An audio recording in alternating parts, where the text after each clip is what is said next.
Hey everyone, this is DreXxiN from Ghost of Gamers, live at Day 3 Intel Extreme Masters World Championships, and I'm here with CeXaxus from Anexis, and he's given us some unexpected results. How do you guys feel coming into this? We are really surprised that we are doing so well, because before the tournament we didn't really practice that hard, as everybody is thinking right now. Besides that, although we have a gaming house, but unfortunately we weren't able to stay there before the tournament. We just played some ranked games before, and we weren't prepared that well as we wanted to, but everything is going all right now. So you think you're 3-1 in the group stage just by individual skill alone? Like how do you guys think you'll qualify like into the LCS later on this year? Maybe if you train, if you're doing so well with no practice. I mean, we practiced really a lot before the Warsaw LCS qualifiers. We little failed there, but it wasn't that bad. Later we were second in Brazil. I think we have really good chances in next qualifier if we just keep practicing and prepare as good as we want to. And about our soul skill, we played that game really a long time. We played in many, not really very known teams, but we had some achievements, and we are Now you guys came in second, just short of LGIM at IM Sao Paulo, and you got MVP there actually. So how well do you think you've held up to that in this tournament? I don't play as good as I wanted to. Maybe it's because I'm playing the top lane few matches 2 versus 1. That was my jungler was focusing bot lane and I was playing 2 versus 1, but it was all right because I was playing OP Rumble and I just did so much good job in teamfights that didn't really matter if I were 0-4. So for the few times, if there are any that you've seen other top laners play at this tournament, which one do you think is like that you'd be the most scared to play in lane? Oh, that's definitely Shy. I was sure that I will beat his Singed with Elias because that's pretty much counter pick. But he just I don't know. I have to check replay how he is doing that all job. So that will be definitely him. So ever since a lot of people are starting elixirs and like wards and stuff top lane, do you think that the jungle interference, like the jungle pressure, is a lot less on top lane than it used to be in Season 2? Yes, I used to play in jungle in Season 2, almost whole Season 2, so I see the difference even when I'm playing top right now. It's easiest lane to gank, and it has biggest influence in early game to gank top lane. But it's much harder, and most of ganks are like ninja ganks right now, because there are 90% chance that top will be awarded right now from first minutes. So I don't know if you guys have been able to play on the current live patch, but recently there was like a huge problem with Blade of the Ruined King where it was like really broken, and it got nerfed a little bit. I don't know if you keep up with the news very much, but do you think that nerf is really going to be enough, or is it still going to be too cost efficient of an item? I think that I'm not sure. I didn't play after hotfix because we are traveling here, but I think it should be fine because that item will be now. It won't be all time picked, but maybe champions like Tristana still will be, that item will be good for them, but not for us. That before the nerf it was like top lane, AD carry and jungle always took that item because it was really OP, and right now it should be fine. So are you guys one of those teams that when you get the ball roll and you really pick it up, and then when you lose the first game you lose a bunch? Because it seems like you won the first game and then the rest of the games just were like easier and easier up until the one game that you guys lost. I think yes, because after when we want to practice, for example, after 2 or 3 loses we can't go anymore and we have to do some breaks, so I think our morals are really dependent on the scores we achieve, so I would say yes. Okay, is there any top lane champion you feel like is kind of overpowered that not enough people use, or that you think is underrated at the moment? That would OP is Rumble for me. There isn't really counter pick for him. He's really good at winning lane. He always can farm. He's good 2 versus 1, so you can swap versus him. And even if you go 0-4 and he will be underfarmed at lane somehow, mostly because of jungle pressure.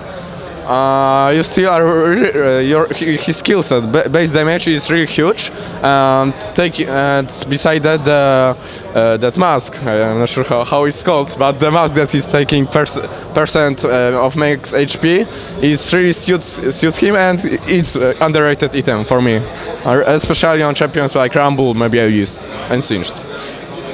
So since you guys kind of got where you are here at CeBIT, basically, like you think you did it by luck or something, does that kind of hurt your confidence a little bit, or do you actually feel confident going into the playoffs? Like, do you think you have a good chance of doing very well in the playoffs?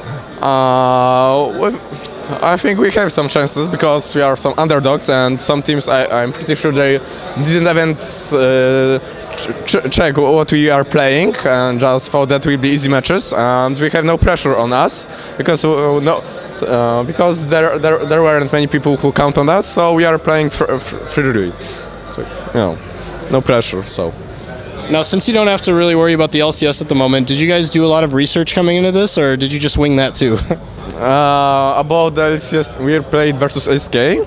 The research was about checking Leaguepedia, what they picked, what they banned, what other teams picked versus them, and pretty much that was all. But most of us watching LCS every week, so we know how they are playing anyway. So we didn't have to prepare that much because we know that teams for a long time. So when you guys are preparing for a tournament, even though you didn't prepare so much for this one, how many hours a day do you play on average, do you say? Even if it's like solo queue or something? With solo or without? With solo queue, only team practice or solo queue? I guess both is good. So ranked teams, 5 versus 5, some scrims or rankeds, that would be, we try to 3-4 hours at least, and playing solo queue, as everybody want to. So some players play 5 hours from our team, others 6, or sometimes when you don't have time, you don't play at all, only just 5 versus 5. What do you think the best champion is in solo queue at the moment if you're just trying to climb elo? Ooh, solo queue. For me, it was mid Jace with teleport. It's not really played much, but his utility, he can really dominate mid lane if you are playing well, and he has really great utility to go other lanes, and there are easy ganks for him because of his speed and CC, which don't require to hit a skill shot. Okay, and what about for the top lane, do you think? Even if you believe that mid Jace is the strongest, what do you feel for like top lane? For the top lane, I would say Rumble because he's OP. Maybe well played Singed is really good as well. Because that are troll running and killing people. And Akali, oh yes, I would say Akali. He really tends to stomp people at lower EOS. Because it's hard to focus her if played well with that utility from air. And she has really huge burst, and after getting kill or assist, she gets next stacks to air, so she can really jump all the team fight. So you guys are doing quite well here, but you don't have quite as much LAN experience as other teams, I would say. So are you guys affected by nerves a lot since you don't have so much experience in LAN, or is this something that doesn't really bother you too much once you're on stage and in the game?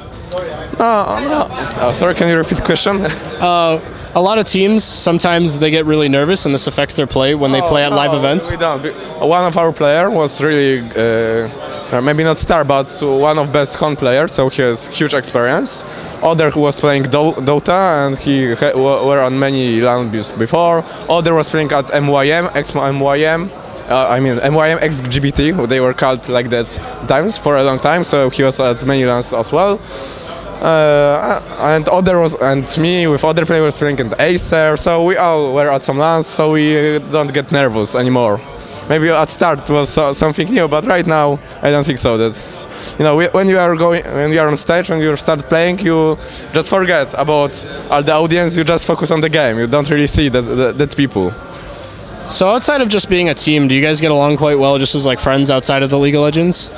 Of course, that would be really hard to achieve something if you would have some bad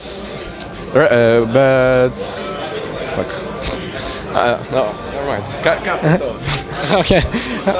Yes, we are friends. Sometimes we quarrel because it's hard to spend so many hours every day with each other, and sometimes don't get nervous.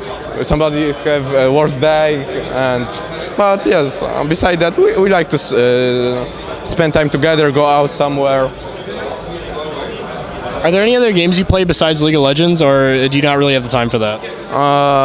For me, I'm going to school, so to be honest, I don't have time at all to play other games. But yes, other players still play sometimes Dota or some new games like, I don't know, Tomb Raider, Crysis. Just check them out, but they don't really play them much. Just 1-2 hours a day, just to have some break from LoL. I wish you the best of luck in school and later on in the tournament. Is there any last words you want to say, like any shout outs to family, sponsors, friends? I want to thank our sponsors who helped get us here. And our people who trusted us, although we didn't really know that we'll go that far. And yes, thanks for our people coming here and watching us. All right, guys, that was DreXxiN. This is Ghost of Gamers signing out. Stay tuned for more live coverage.